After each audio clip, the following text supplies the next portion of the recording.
in the Australian Parliament not that long ago. She's coming on to talk about that horrific terror attack very shortly. But let's just start to go to the Daily Express here, and they're saying Prime Minister's been warned.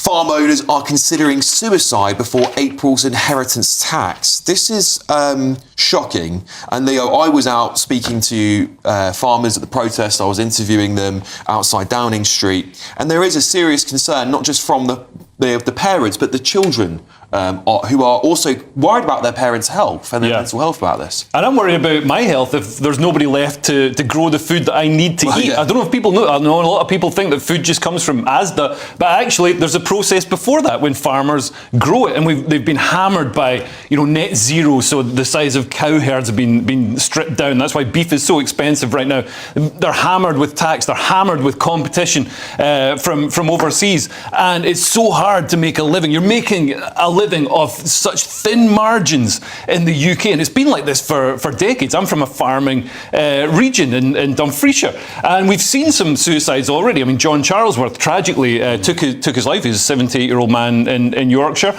and the worry now is that we're going to see more farmers take their lives to try and beat this tax. So they can kill themselves before this tax comes in, and then pass on their rightful inheritance to their children. What a terrible position to put the people who literally put food on our tables in. Yeah, that would be very bad for Keir Starmer if reports like that continue to come out in the press. I do not think that maybe given the little amount of... It raises such a tiny amount of money, Sebastian. You just not think, actually, this is a cruel tax. We're already paying that. We already know that the headroom and the economy and the finances were doing better than we thought they were.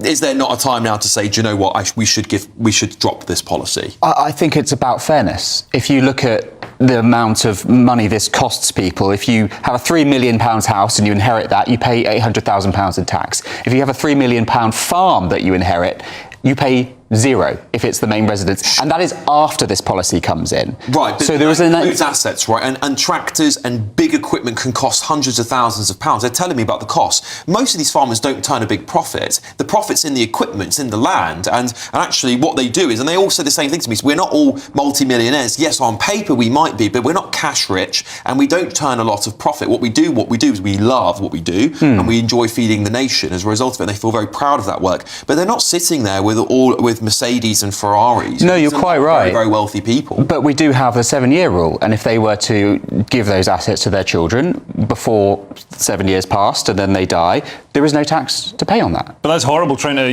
guess when you're going to... But that's the same rule for anyone, whether you're a farmer or anybody else. But my family isn't going to be making a living off the small house that I own. So it's a different state of affairs. I mean, these are custodians of the land. This is all about basically an essentially communist, a leftist government trying to force farms back into state ownership or back into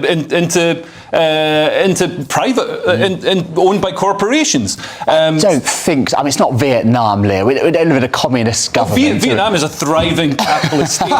We're nowhere near as good as Vietnam. Well, this is it. Every time there's a left-wing government, they always try and strip away private property rights and they'll try and sell the farms off to BlackRock or their cronies in big business who are part of the whole. Such a leap. It's such a leap. This is exactly what they're doing. What do you purely saying, if somebody's got an £800,000 tax bill to pay off a year's harvest that's going to bring in £22,000, they're not going to be able to pay it. They're going to have to sell up and move on. I mean, but as I say, anyway, if you give it to your children a little bit earlier, a few years earlier, all of this is avoidable. This is not as punitive as it's made out to be. I appreciate that, but it's this fiddling around with little aspects of this rule that is not going to raise a lot of money. There's putting a lot of stress. 60% of our food is only 60% is made here in Britain. That leaves the rest of the world to make up the rest of it, which we shouldn't be doing in the first place. Yeah. If anything, we should be incentivising more people to be farmers and making that process easier so we're less reliant. We've become a very globalised nation, and that puts us at massive threat. We've got NATO chiefs banging the war drum just last week saying we're probably going to war with Russia. What, you're telling me we're going to survive a war with Russia when only 60% of our food comes from Britain? A lot of that has got to do with our tastes and our evolving tastes. For example, a lot of the fish that we fish, the langoustines, we sell them away because we don't like them. But we buy in nice crab and lobster from elsewhere. It's a fair argument, but if the worst case scenario does happen, we will We'll all be eating langoustines, mate. Well, yeah, you might be right there. Anyway, look, coming up, more on some of tomorrow's biggest headlines coming your way. An MI6 chief has said that tech giants are seizing power from politicians. Are we entering an age of technocrats? That's coming up next.